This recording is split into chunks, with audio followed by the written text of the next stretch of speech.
I was brought in to make Steamy sounds on Baldur's Gate 3. Yes, that's right. Those sounds that you're thinking of, those are the exact ones that I was making in the booth. I was moaning and panting and kissing the back of my hand, and I was sighing. But sometimes when you do something like that, something very cool can happen, and that cool thing happened today.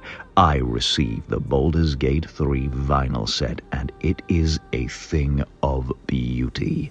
But I've heard that if you play the record upside down and backwards at the right speed and you've said all the correct incantations, then you can actually access the work that I did on this game as a little secret. So that's what we're going to do. With the incantation said, I am ready and I am prepped. Let's see if we can find those glorious moans and sighs and pants. Yes, there they are.